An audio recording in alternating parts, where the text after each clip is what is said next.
এখন জঙ্গিবাদের কথা আসে না। ইরানের রাষ্ট্র শেষ, ইরানের রাষ্ট্র শেষ, তাদের লক্ষ লক্ষ মানুষ উদ্বাস্তু, তাদের যা কিছু আছে তাদের তেল সম্পদ ধ্বংস করে দিচ্ছেন। তারপরে তাদের নেতা আর কেউ নাই কোনো জাতির। এখন এই চলমান ওয়ার্ল্ডে আপনি কল্পনা করেন কোনো রাষ্ট্রের একেবারে টপ লিডার, সুপ্রিম লিডার থেকে শুরু করে সেনা প্রধান, গোয়েন্দা প্রধান, বিমান বাহিনী প্রধান, নৌবাহিনীর প্রধান, বিশেষ বাহিনীর প্রধান কেউ নাই, আর বউ বাচ্চা শুদ্ধা মাটির নিচে দিয়ে দিয়েছেন বোম্বাইরা। এরপরে আপনারা বলেন কি এখন ওরা মসজিদের ট্রেনিং নিচ্ছে, এই জন্য জঙ্গিবাদের বিস্তার করছে। এইটাও এই আপনাদের এই যে দৃষ্টিভঙ্গি, এটাই হলো ওদের দৃষ্টিভঙ্গি। এই ওদের এই আন্তর্জাতিক গণমাধ্যমের এটা ওদের দৃষ্টিভঙ্গি, ইহুদি খ্রিস্টানদের দৃষ্টিভঙ্গি। এই হলো বাস্তব কথা বলেন, এটা হলো রিয়েলিটি। আজকে ইরান মসজিদে আপনার কথা আসছে যে জুম্মার দিনে তারা আজকে দিনের বয়ান হচ্ছে না, ট্রেনিং হচ্ছে, এটাই বাস্তবতা। এই বাস্তবতার কথাই আমি বলছি যে সব সময় একরকম যায় না। আল্লাহ রসুল যখন মদিনায় গেলেন তখন তিনি দেখলেন মদিনাকে নিশ্চিহ্ন করে দেওয়ার জন্য চতুর্দিক থেকে তারা যুদ্ধের আয়োজন করেছে। তখন রসুলুল্লাহ মসজিদের নববীতে দাঁড়িয়ে জিহাদের খুতবা দিতেন, মসজিদের নববীর সামনে যুদ্ধের প্রশিক্ষণ দিতেন। আর এই মসজিদের ভেতরে যে ঠেলা জায়গা কদূর ছিল ইমাম সাহেবের নামাজের সামনে, এই জায়গাটার নাম কি? মেহরাব, যুদ্ধের অস্ত্র রাখার জায়গা।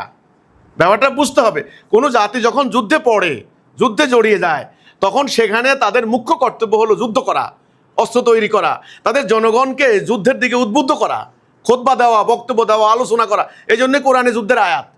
ইরানিরা এখন হাড়ে হাড়ে টের পাচ্ছে। সেজন্য তো আমি বলি, আমরা যারা বাংলাদেশে আছি অধিকাংশই সুন্নি মুসলমান, আমরা এখন খাচ্ছি, দাচ্ছি, ঘুমাচ্ছি, বংশবৃদ্ধি করছি, ব্যবসা বাণিজ্য করছি, মনে হয় যেন আমাদের কিছুই হয় নাই।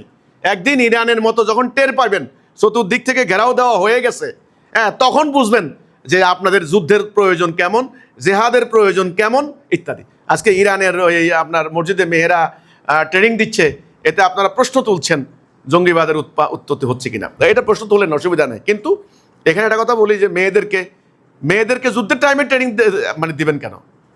কোরআন কনস্ট্যান্ট নীতি দিল যে নারী পুরুষ উভয় জিহাদ করবে।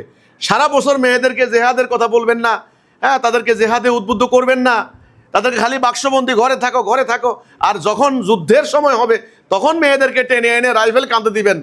এই জন্যেই ইসলামের কথা হলো কি, নারী পুরুষ উভয় তোমরা জেহাদের প্রেরণায় উদ্দীপ্ত হও, যুদ্ধের জন্য প্রস্তুত থাকো, যথাসাধ্য প্রস্তুত রাখো।